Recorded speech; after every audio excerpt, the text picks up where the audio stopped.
Welcome, ladies and gentlemen, to the quarterfinals of the NSWPBA 10-Ball Open 2010.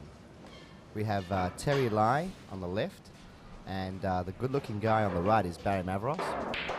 And yes, it's me, of course, doing post-commentary on my own match, joined by Kinto the Press. Good evening, Barry. Man, I'm really excited about this match. Well, I already do know the outcome because I was there playing it, but I'm excited because we get to have a look at the head cam action. It's a fantastic angle. What, the shot of my ass, bending over, racking the balls? I'll just give you a bit of history on the head cam. It was originally developed by Danny Lynch in 2004 in the state of Victoria in Australia, in Melbourne. The origins were of a spy camera sticky taped to the end of the cue, but a very Awesome. very similar angle for viewing. Did you end up wearing the camera for the whole match, Barry? I ended up wearing it for 2 frames. 2 frames, and then what happened?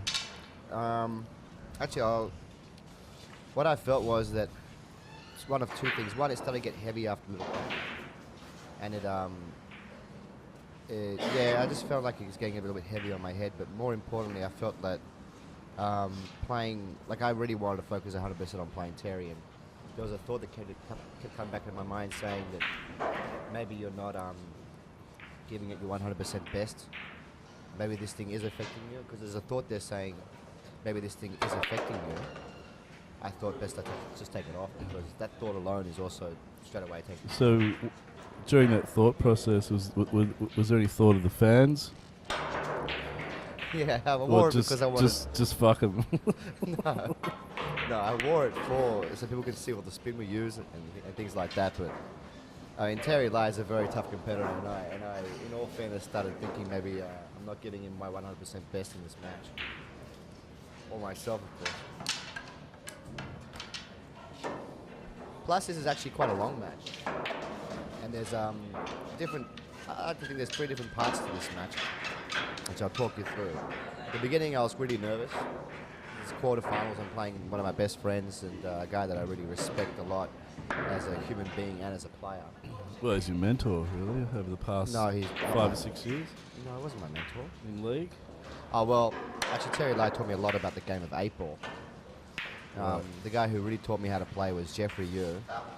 He taught me bridge and things like that, and the stands, all the basics. And he taught me how to get punished. Jeffrey beat me for 3 years straight, every single Friday, till I finally won a set off him. That was harsh. Terry taught me a lot about the mental game, a lot about ball selection in 8-ball, and really just, it taught me a lot more than just pool. It taught me a lot about being a really nice person. Sounds like we had a gay relationship, eh? Well, they're both very attractive men. I will say that. What's going through your head on this shot, Barry? Seem to sort Honestly, I was scared a lot of this of shot. lot of indecision. Yeah, I was very afraid of this shot because of the tables were not taking the balls. We had a lot of these balls down the rail not go in the hole. So I remember just rolling this dead weight, and it's just a terrible shot. Later on in the match, my confidence took up a lot, and I was nailing these balls down. But yeah, these tables at Wembley are very tough tables to play on. And they just wouldn't take the ball well, so I just decided to baby roll this in and then take a long shot in a 3, which is a big mistake, and you'll see why. Like later on in the match, when I started to really flow, I would just smash that ball in and come back 18 rails for the 3. You know? But right now, you can tell from my stroke, I'm really hesitant, I'm really nervous, really haven't got into the swing of things yet, and I make a lot of errors. I noticed you checked this ball up. Like, why didn't you follow through with a bit of left, or maybe screw it a bit with a bit of check? You just sort of played it all with right hand side. Were you expecting it to come back? Yeah, I checked it up. I played top with check. Thing is, another thing we should mention to the fans out there is that the object balls are lighter than the white ball. White ball's heavy. I was playing with a heavy white ball, and it reacted really differently to what I was used to, because I always play with the TV pro balls, and then it somewhere along the lines started to get a really good feel for it. But right now I'm still swimming. 10 in the corner. 10 in the corner. Why?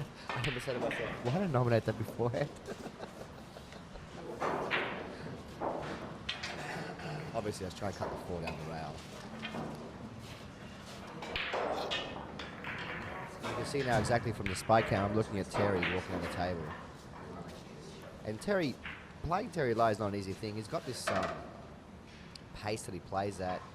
He can really just sit you down for a long time, you know? And in my mind now, I'm still really, I'm not afraid of Terry, I'm more afraid of the table still.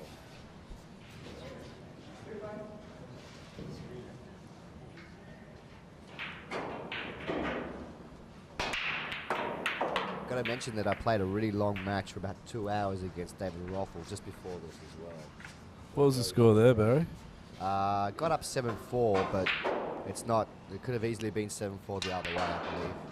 It was a real tentative match. There was a lot of safety play, and every time we got involved in the safety battle, me and Rothel, it just felt like I was not the favourite because his safety game is out of this world. I guess he would have struggled a bit with the conditions. Yeah, he jawed a few balls he shouldn't have jawed near the end of racks and left me in. In the end, I think my potting just got me over the edge there. I was potting a little bit maybe better towards the end of the match, but I mean, early on in the match, Rothel dominated that game, and the pace as well. And Rothel and David Rothel and Terry Lai as well, both have similar paces. They're both very methodical, and both don't miss much. They both play really good safety. So I was already coming out of a 2-hour safety battle. Didn't really get a chance to get my stroke in. And with Terry as well, you see, he just sits me down to the first 3 racks. One thing I love about Terry's cue action. Terry, by the way, plays with a Predator butt, an Icon 2 butt, Icon 3 butt, with a OB2 shaft, like a Z2 shaft, like the OB version. And he gets a lot of work on the board. Look at his stance; it's just flawless. He's a snooker player, he's a century breaker, and you always have to worry about these century breakers. You can knock your ball from here and clear the table from anywhere. I heard there was another century breaker there on the day from Queensland. Oh, there's a few. There was 2 from Queensland. Ben Middleton, excellent player, highest break 144, and Anthony Brooker, who was phenomenal on the day, 2-shot player, phenomenal. He lost in the semi-final to David Reljic, 7-6. He was leading 5-2. I think Dave wore the head cam for more than 2 frames, from memory. He's braver than me. When he was down 5-2, he took the bloody head cam off. I would love to wear the head cam, but maybe during the qualifying matches. Well, it's just that you promised me, that's all. Yeah, that's the only reason I bring it up. Yeah, I know, but I got scared.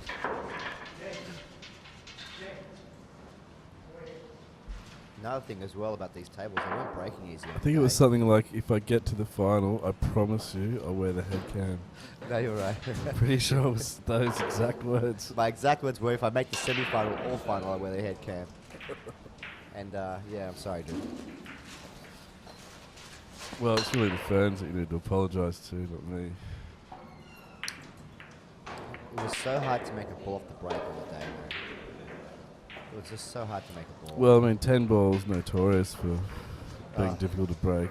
And you know, whenever I did make a ball, he'd just tie me up. Him or Rothel would just tie me up every time. It was just, I kicked so many balls in the ball. But I'm a great kicker. I think I missed one kick shot in the final only.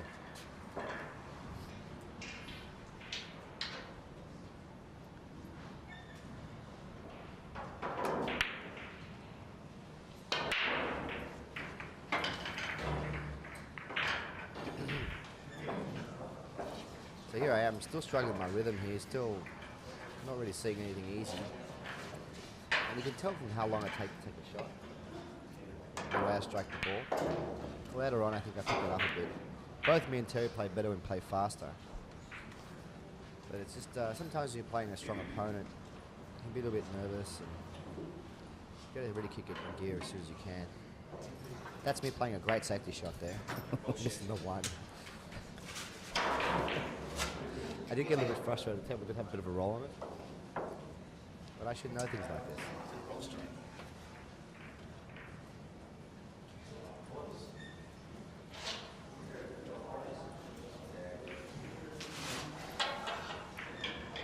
Terry's not a shy person, man. If he has sniffs a 3-foul rule, he'll go for it.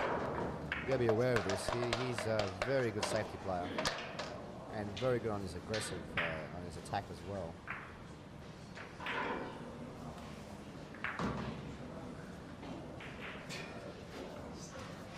There you go, another safety shot. I think it is sticking out though. Yep. By the way, have you noticed I'm wearing a long sleeve shirt? Yes. That's my lucky shirt. I'm wearing it right now. Very similar to the one you're wearing at the moment. That's the one I'm wearing right now. It's my lucky shirt. From now on, I'll always be wearing this shirt at tournaments. My wife says it doesn't make me look as fat. It's a compliment. I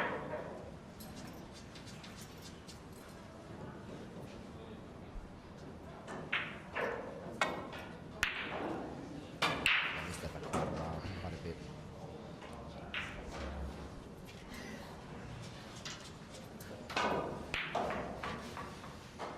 That's a pretty slow start to this quarterfinal. Neither one of us has settled in yet. I don't quite remember. Does he make this combination? I'm not sure.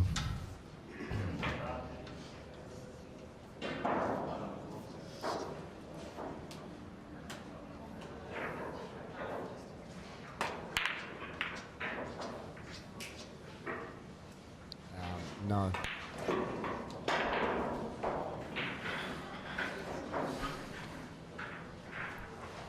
You can see how from the head cam how low I get on the ball there. We put the head cam. Maybe we put the head cam on you, Kimo. It's like a whole different kettle of fish. You look at the game from a different perspective because you play a lot higher than I do. Well, yeah, I just don't chin the cue. I'm too old. I can't bend down that far. Too old. Cindy Cropper's in the room right now. I'm sure you wouldn't be too old. Well, yeah, if you ask Sarah, I'd be too old. Well, he's called in the corner and he's nailed it. Right, so here's an opportunity for me now with the ball in hand.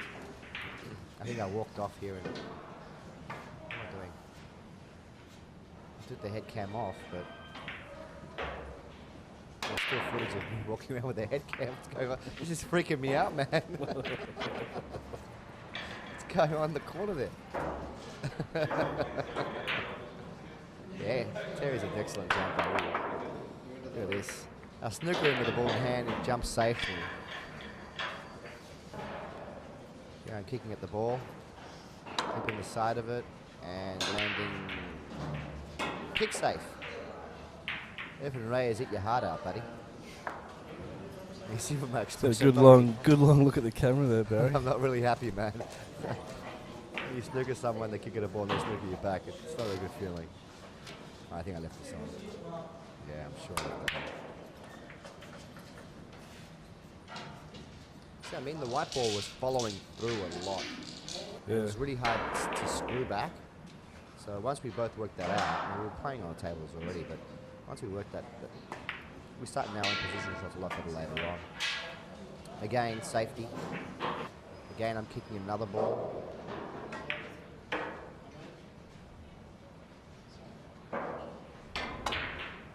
And I missed it. So much for the best kicker in Australia.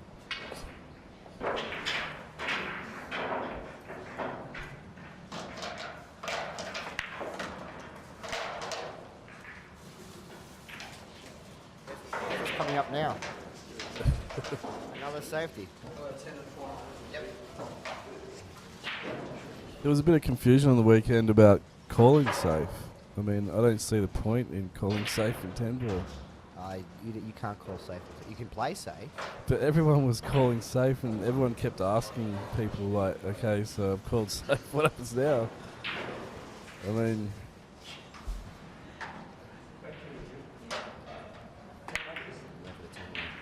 No, the thing is with 10-ball, it's you can play a safety shot just like you do in 9-ball. But if you accidentally make a ball in the hole, your opponent will have the option of putting it back in again. There is no safe. You can't just, like in 8-ball, you can put the one ball into corner, say safe, and then you lose your turn. But that becomes too easy to play a good safety that way. Great putt there. These shots are so difficult. Up and down the table.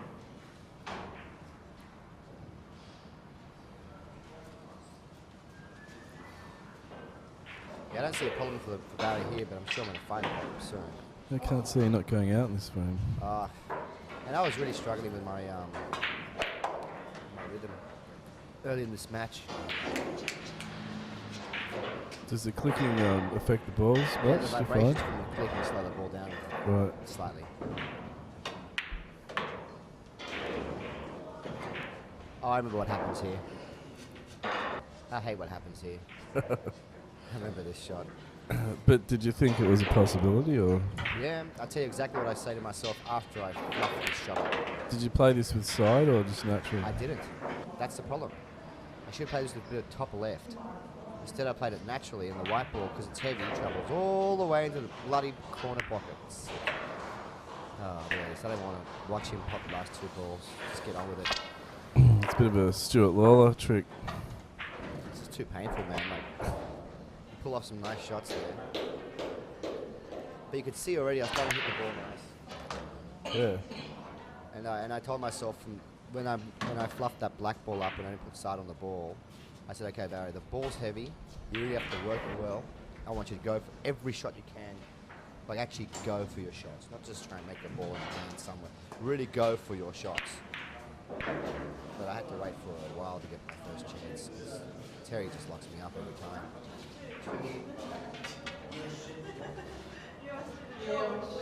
Pull the two ball in the middle pocket here.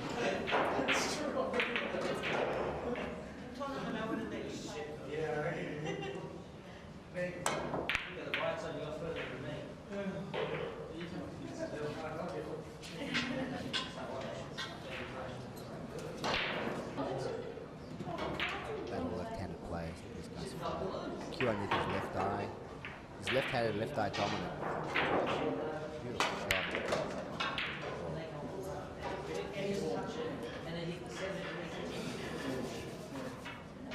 I'm left-handed, right eye dominant.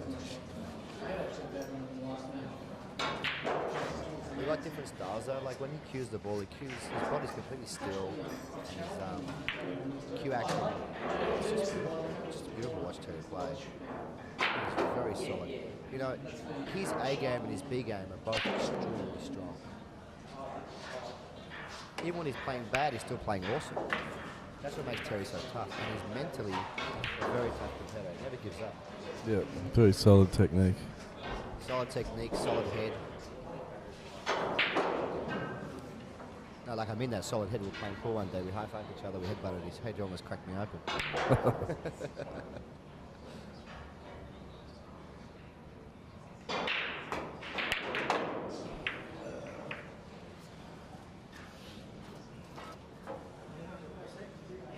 Have a good look at this combo.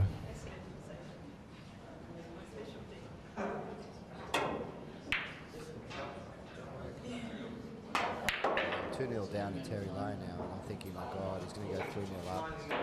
You don't want to spot a guy like him 3 frames and race to 7. It's just not a good place to be in. Especially when he kicks it into gear.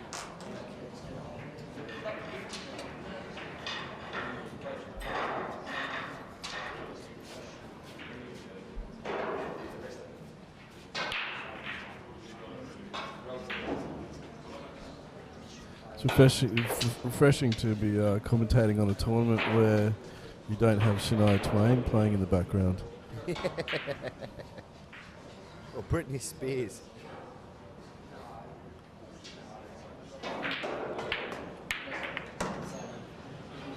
I felt like I got a little bit unfortunate there landing so close to the black. It's going to come around the table here.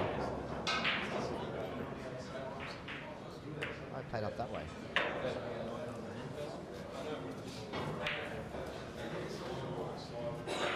We'd be looking down the barrel of 3-0 down. Yep. Usually with this shot. I was, but this is not an easy shot, these tables.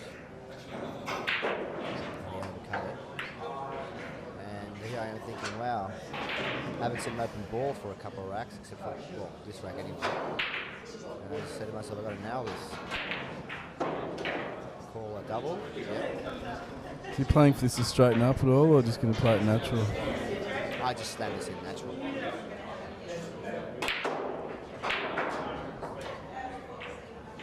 I hit it hard on purpose.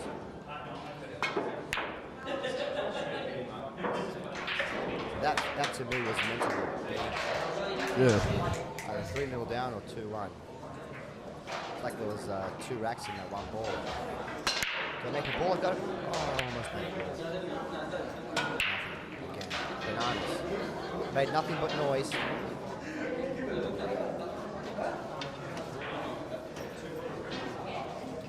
A lot of memories, something around here. Something happens around here. It leaves me in, and I get an easy run of balls. I start to pick up my speed a lot. Not sure where it happens. Somewhere in this rack somewhere.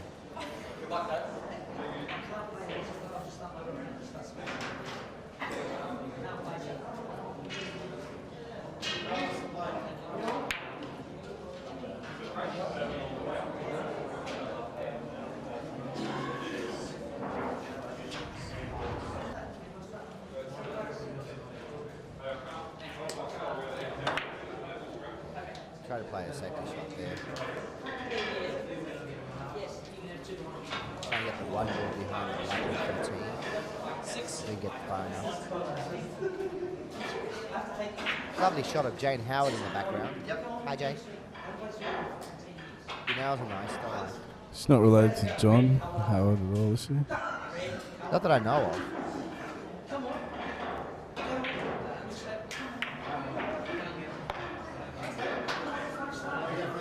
How do you get from the 1 to the 2 ball hitting?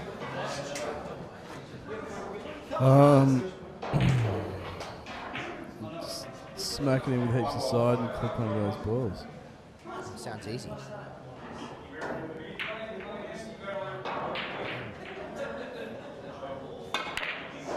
Wasn't much of a hole there, Baz. Typical. Something big in a small hole.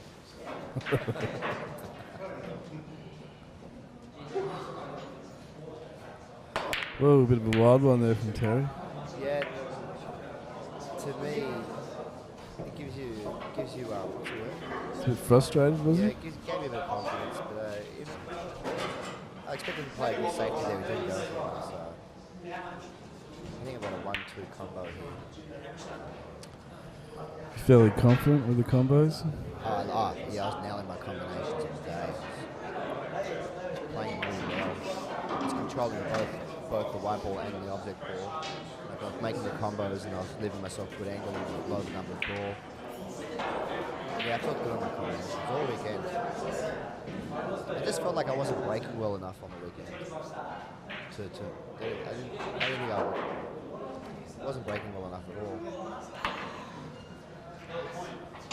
But a lot of people weren't making balls in the break. It's 10 balls. Notorious for just diffusing a big break. And as you know, my break is a big weapon. I've got an 9 ball.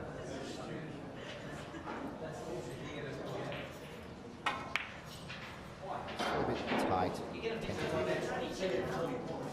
There is really a punishment. Neither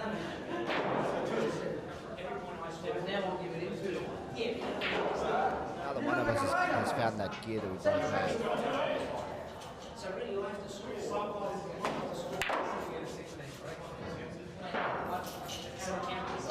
What do you think of this shot on this particular table?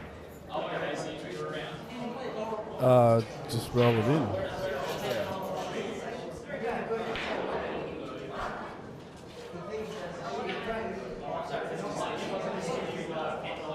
I don't think I'd slam the crap out of it, but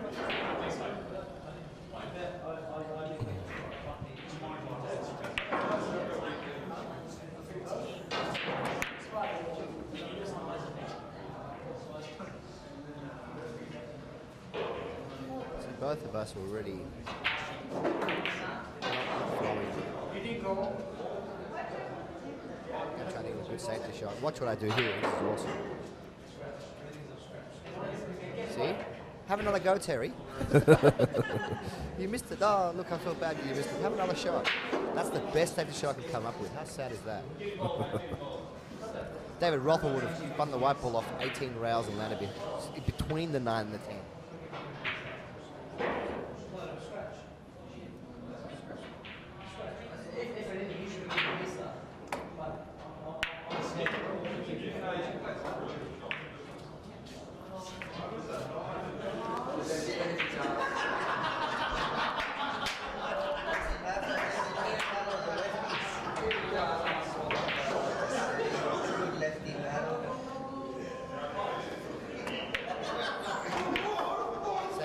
Someone's having a good time in the background. What is going on there? I don't remember that.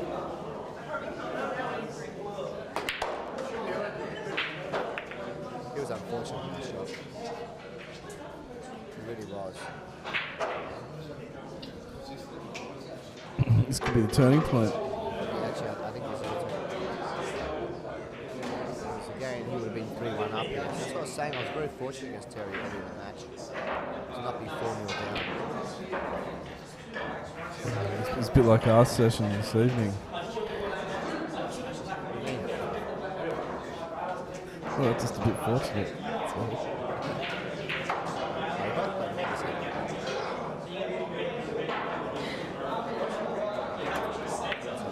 That is very unlucky. Look at that, 4 balls to run. I'm thinking to myself, okay, guys, you've got to run 4 Don't fuck it up. No, you've got to run 4 balls. You've got to run 4 balls. You've got a ball in hand. But again, you see that 7 ball down the rail. I was afraid of these balls. Yeah.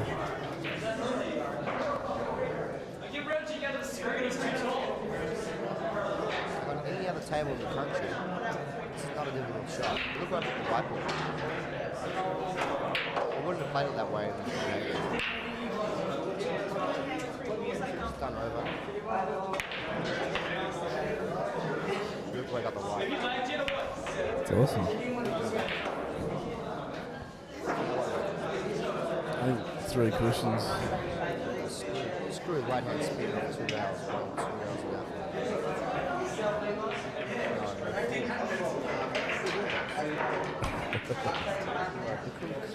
Yeah, you probably wanted to go off 3 cushions here.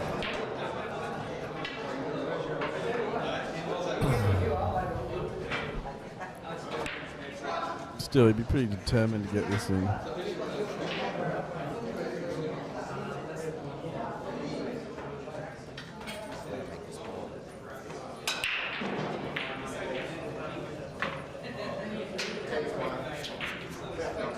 Just ask Terry, do we have to call 10s on each other? Yeah, mates. You guys know we don't have to know.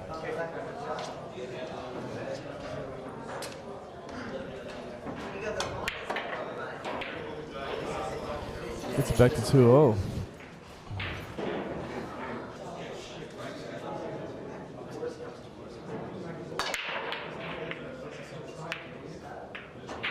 Another dry break from Terry Line. He wants to break. Yeah, he's got a great break. We had a session last week in New City, man. The guy nailed the ball every time and on the low ball almost every time. Great break.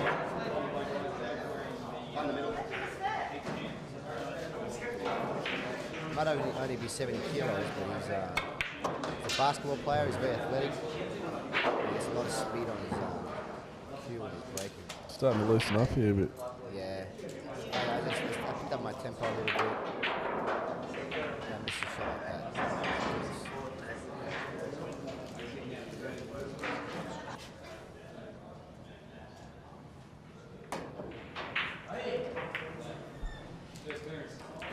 This is why I'm telling myself, guys, you gotta start playing faster. You're playing too slow. And then I started to repeat something in my mind, which was beat Terry. Yeah, this is how sick I am, right? You know I've got a multiple personality disorder, right? What are you talking about, Baz? No, seriously, I do. Are you serious? Yeah, I am. I started repeating 3 things in my mind. Beat Terry, move to the semi-final, and play in the zone, get yourself in the zone. And speed up. I keep telling myself, speed up. You're playing too slow, you're playing too slow. Because I didn't have any rhythm. Yeah. And what happened was, frame by frame, I started getting playing faster and faster and hitting the ball sweeter and sweeter. That's going to give me some opportunities. So about 2 apiece, he could easily be up 4-0, and I knew that, so I knew I was fortunate. So I kind of felt good about that. Yeah. And I still felt like, at this stage of the match, I still felt like Terry was hitting the ball better than I was. I haven't done anything special there. You know, I rolled in 4 balls. But I knew I could play better than what I was delivering. And I knew it was because also Terry punished me for 6 months a while ago. It was about 4 years ago when we were practicing April. He was punishing me for 6 months. So it's hard playing someone who beats you week in and out. Yeah. It's in the back of your mind. And I played a lot better in my earlier matches against other players. But against Terry in the beginning of the match, I kept giving him, in my mind I'm playing Terry, you know, and I really respect it. But then at some point of the match, I kind of let go. Started picking up the speed of my shots, and my mind started to just go quiet, as opposed to what it normally does. It has a conversation. You struck that well. Yeah, I started to listen up here.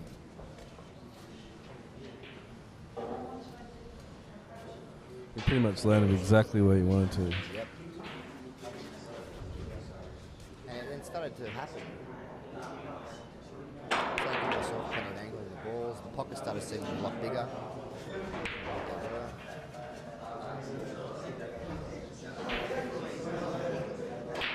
Here I am walking out and bloody almost running at the table. We did actually approach Terry Lai for a comment, but he declined. Really?